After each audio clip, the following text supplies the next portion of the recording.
नमस्कार, मैं पत्रकार आशीष राठौर आपका फिर से एक बार स्वागत करता हूं। जिस तरह से नीतीश राणे जी हमेशा अपनी बयान देते हैं और जिस तरीके से खुलासे करते हैं, इससे महाराष्ट्र के पूर्व मुख्यमंत्री की पूरी पोल पट्टी जो है वो खुल जाती है। आखिर इस बार नीतीश राणे जी ने क्या ऐसा खुलासा कर दिया है जिससे उद्धव ठाकरे की पूरी तरीके से नैया जो है वो डूब गई है।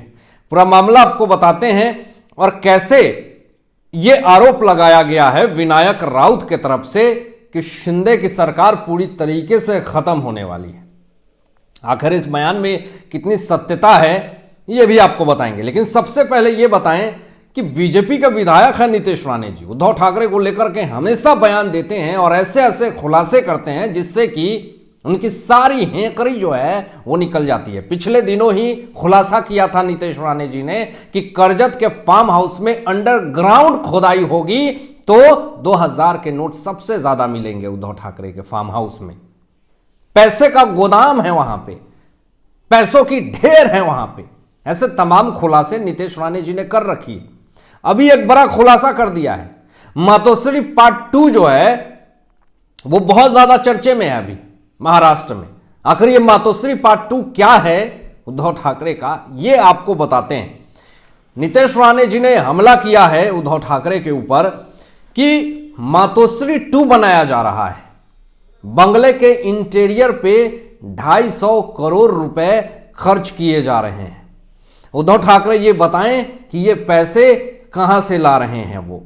क्या महाराष्ट्र के जनता के ये सारे पैसे हैं?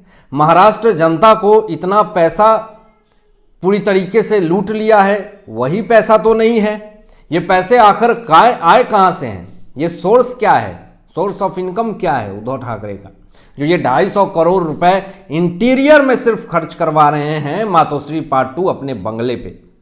अभी तो उनकी सत्ता भी नहीं है। इस पे जांच होनी चाहिए और जांच में सारे खुलासे हो जाएंगे कि उद्धव ठाकरे इतने सारे पैसे कहां से ला रहे हैं।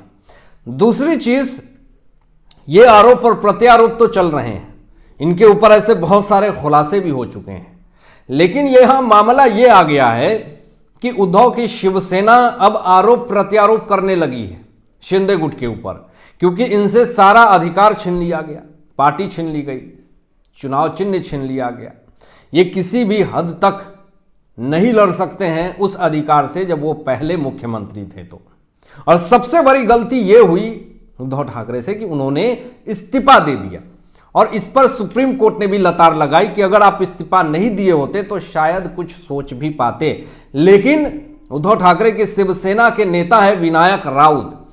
अब इन्होंने क्या खुलासा कर दिया है, इस खुलासे के बाद यही लगता है कि अपनी स्थिति ठीक नहीं है, अपनी परिस्थिति अच्छी नहीं है, चारों तरफ भटक रहे हैं। अपनी सत्ता को बनाने के लिए लोगों से मिल रहे हैं विपक्षी दल, जिसको कल को गालियां देते थे, जिसको कल भ्रष्टाचारी कहते थे, आज उनके चौखट पे जाकर के मुलाकात कर रहे हैं अपनी सत्ता बनाने के लिए। और ये चले हैं कि शिंदे और फडणवीस सरकार गिर जाएगी, शिंदे फडणवीस की सरकार जो है वो पूरी तरीके से खत्म होने वाली है। ये शायद सुबह सुबह सपने देखते हैं और जब सुबह होती है पूरे तरीके से सनराइज होता है तो ये आते हैं और मीडिया के सामने बिना कॉफी चाय की आरोप लगाना शुरू कर देते हैं, खुलासे करना शुरू कर देते हैं। और खुलासे फिर किया, ये कहते हैं विनायक राउत कि शिंदे की शिवसेना के 22 विधायक जो हैं वो नाराज हैं।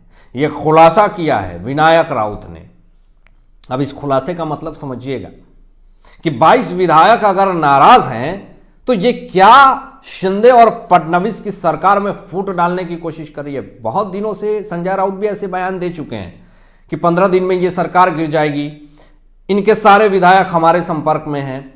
अगर ये 22 विधायक नाराज हैं, आगे सुनिए इन्होंने क्या खुलासा किया विनायक राउत ने कि 13 में से 9 सांसद उद्धव ठाकरे के संपर्क में। ये खुलासा विनायक राउत कर रहे हैं। अगर 13 में से 9 सांसद अगर उद्धव के संपर्क में हैं तो फिर बगावत क्यों हुआ? इनको बगावत नहीं करनी चाहिए थी, बगावत हुआ तो बगावत हुआ है तो सारे विधायक नाखुश हैं। ये पता नहीं किस सोर्स से, किस सूत्रों से ये खबर लाते हैं और ये कहते हैं कि 22 विधायक नाराज हैं और ये इनके मन में लड्डू फूट रहा है। लेकिन ये जो पूरा आंकड़ा है ये कहीं ना कहीं अपने आप में गलत साबित हो रहा है। शिंदे सरकार की तरफ से तो ये साफ तौर पे कहा जा रहा है कि हमारे विधायक बहुत खुश हैं, बहुत अच्छे से मेल मिलाप है, हम लोग बहुत अच्छे से काम कर रहे हैं, किसी में कोई मनमुटाव नहीं है, कहीं भी नाराजगी नहीं है। तो ये साफ तौर पे पता चलता है कि ये एक प्रोपोगेंडा फैलाने की कोशिश हो रही है। अब देखिए कि कैसे ठाकरे परिवार जो विरोध कर रही थी विपक्षी दल से मिलकर के कि नए संसद भवन के उद्घाटन में नहीं जाएंगे, लेकिन वही ठाकरे परिवार ने कैसे समर्थन किया नरेंद्र मोदी जी का। जरा ये देखिए, इनके मुंह पे ठगा हुआ महसूस हो रहा है। ये पूरी तरीके से जो है वो खुद बदनाम हो रहे हैं ऐसी हरकत करके। सबसे पहले कि नरेंद्र मोदी जी ने नए संसद भवन को उद्घाटन करके 140 करोड़ की जनता को एक उपहार दिया है। देश का मंदिर, भव्य मंदिर बना है और यहां पर बहुत सारे लोगों ने, विपक्षी दलों ने मिलकर के एक सुप्रीम कोर्ट में याचिका डाली गई थी और ये याचिका डाली गई थी कि ये जो नया संसद भवन है उसके उद्घाटन नरेंद्र मोदी जी ना करें, राष्ट्रपति करें। तो ये याचिका सुनवाई हुई सुप्रीम कोर्ट ने। सुप्रीम कोर्ट ने देखा कि ये याचिका है नरेंद्र मोदी जी के खिलाफ, नए संसद भवन के खिलाफ।